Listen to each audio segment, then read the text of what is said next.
A big trap that the ego uses in spiritual guise is that it wants us to identify with this tendency, this instinct to be free of desires and attachments. Because who's going to argue with that? Even go to your best spiritual teachers. They're going to say, yeah, man, right on. You want to be spiritual. You want to wake up. You want to be enlightened. You have to get rid of these desires and attachments because they're big time obstacles. That's what they say. It's true. It's true. But they don't say the other side. You see, the other side is the one that wants to be free of these things is also delusional. The one that wants to awaken and be enlightened, it's also part of the software package. Your real self, which you experience, you can say, out of the 24 hours that the consciousness is playing in this 3D game, you experience your real self most truly when you're in deep sleep. Are you thinking about awakening or desires or even yourself during that state? No. You see, this is our real self. Some attention needs to be given to that because that real self that is always present, but the consciousness really gets absorbed into that during deep sleep. That's here right now. In fact, it's easier to recognize right now because you have the contrast of the human body and the energy body and the mental body. This is the blessing of having these delusional bodies, you can say.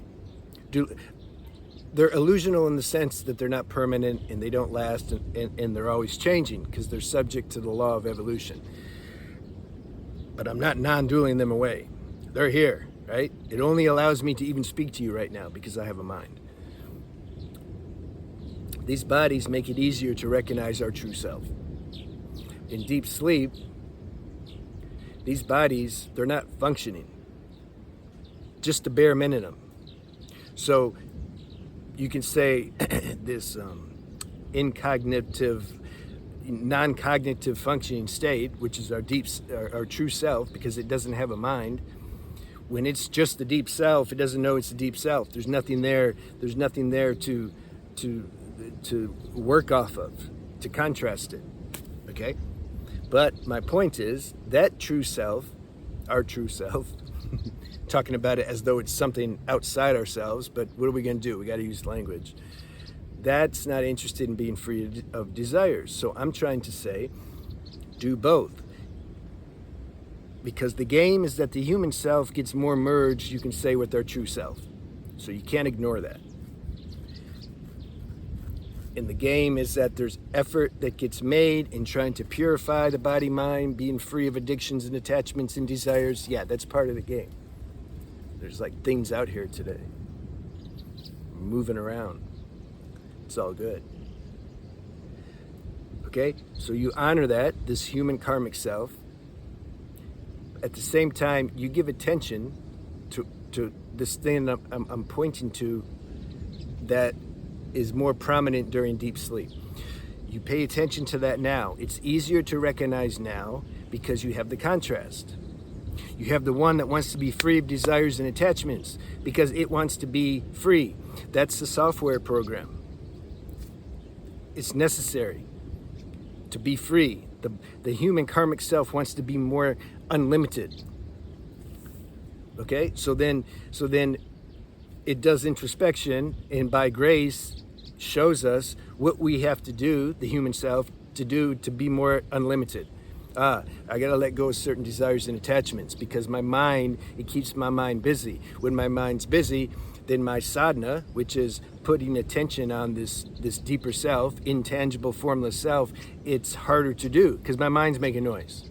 The mind's quiet. If you do some San Pedro cactus or some mushrooms and you happen to have a good experience, you'll see the mind's super quiet. And so then it's like, oh, this is who I am. This is my natural state of just presence, just existing.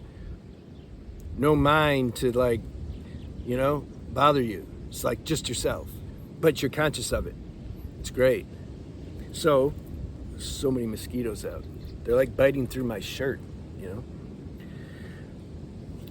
So we gotta pay some respect to this game we're in trying to be free of desires. But okay, that's one side. I agree with the gurus. Be free of desires. But at the same time, don't identify. This is the most important thing I want to drive home. Why is it most important? Because nobody talks about it hardly. There's a few. It's usually one or the other, though. They're either gung-ho on be free of desires, be free of attachments, which just gives a lot of identity to this human self that's not ultimately real anyway. Or you got your non-dual oaks who just say nothing exists and there's no desires and there's no person to have the desires, etc. That's also imbalanced. So, both. You're open to being free of your desires and attachments via prayer, via meditation, via raising your vibrational frequency through healthy lifestyle habits and diet and preserving your sexual energy and good company and good environment. That raises the frequency so that then you're on a higher frequency and the desires and attachments are on a lower frequency. So it's like it's just kind of easier to stay up here. When the compulsion to go act out a desire or experience something that you already know is not going to do anything for you, in fact, it just lowers your frequency, then you got to work at getting back up again. You know that. The wisdom's there because you're in a higher frequency. And so then you can step over that. You let the desire be there and you're like, okay, that's cool. It'll pass. I'm not going to go into that. Like this is the human karmic game of resistance. That's its job. That's the karma. It wants to pull me down there, but it's like, no, I'm not having it. And if you go down there or something accidentally, it's like, okay, that's cool too. It's a paradoxical thing. You try as hard as you can, at the same time you chill. So that's the human karmic self. Remember though, there's two things. So you're playing that game and you're doing the best you can do with it. At the same time, you're realizing, wait a minute, this human karmic self that wants to be free, it's really not who I am, though. That's easy to forget. It's easy to forget. Spiritual identity comes in. That's a subtle identity. Identity with the one that wants to be free and be free of desires. Because that can turn into a whole story. Being obsessed with just, I got to get myself more pure. That's what's blocking my awakening. No, what's blocking the experience of awakening is that you're obsessed with being more pure. Oh, so you mean then I just forget about everything? No, you can't anyway. You can try, but something's not going to let you. Because the instinct in this human, the software in this human self to try to improve and fine tune itself and be more purified, that show continues to go on. You can't switch it off. So let it ride, let it play. That's my message. This is what I want to drive home. It's both. And give yourself space and time to transcend these desires. Not everybody has the same karma. Some people, they're just, the obsession or the desire for certain things is super strong. Someone else, they have a desire, but then, it didn't turn out. They're like, okay, whatever. They're not real. They don't have that real karmic addict type nature. They don't have that archetype, so they can't understand. I understand. I'm the type, if something felt good, I would just do it all the time. I just do it all the time. It just didn't make sense. Why not?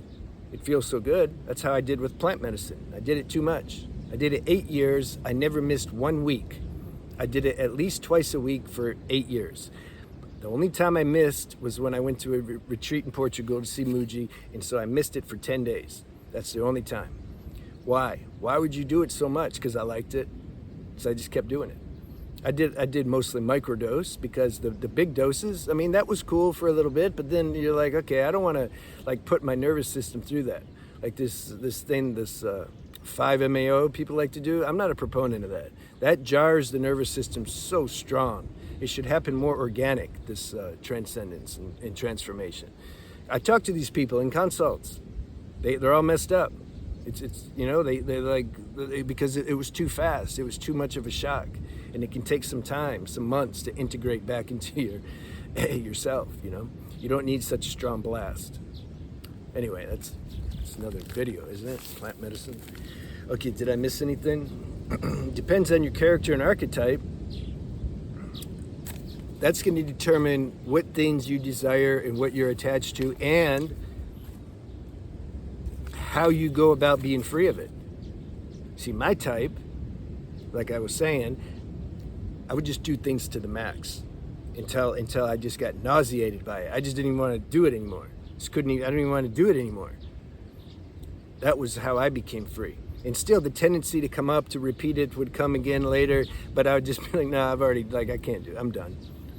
You see, someone else, that doesn't make sense to them. They're like, why do you do it all the time? And I said, I already told you, because it feels good. Yeah, but that's not good for you.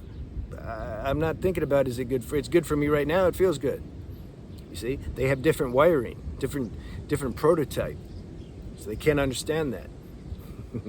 That's why we got to give acceptance to everybody. Everyone, God's very diverse in his show. There's no standard. Like, just do this. People like that. They think because it works for you, it's going to work for everybody. Like, why don't you just do this? And then religions do that, and they fight each other. And man, everybody's different, but everybody's same in essence.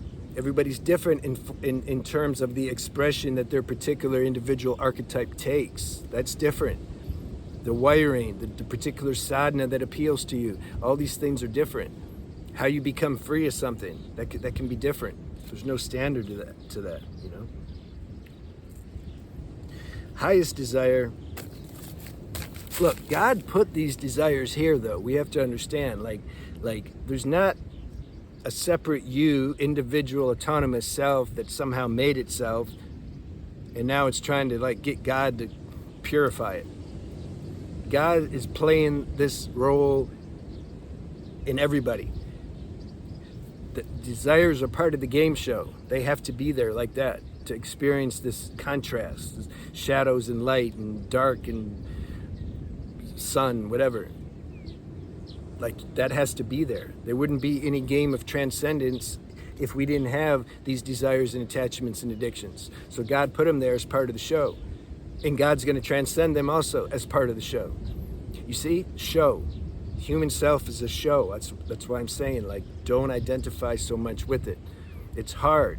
I understand, because we're plugged into this matrix, this 3D self. We have an emotional body. We have all these nerve centers that activate, and so we really think this is what we are, and we can't help it. We want to wake up, that whole concept, and that feels very real, and as it should.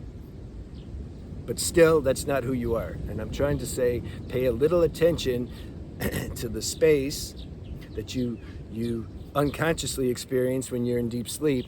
Experience that now in the waking state, because that's the space in which this whole play is happening. Wanting to wake up, wanting to be free of desires, trying to be free of desires, measuring your progress. I'm getting close. Oh, I fell back. All that. It's happening in that space. Don't deny it. Don't say, oh, but it's just a delusion, even though it is a delusion. You can say it's a delusion, but it has relative reality. So give some attention to that. Then you'll be balanced. It feels good when you talk to somebody who's balanced.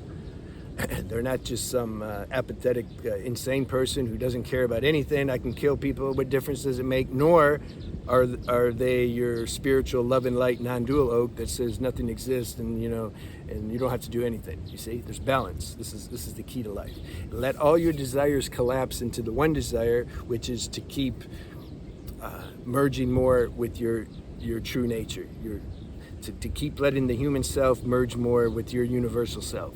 That desire is healthy, that will be there, and even though you still know that's also part of the human show, that's okay, it's cool. Enjoy that, that's a nice desire. Just don't get obsessed about it, you see? Balance. All right, have a good day.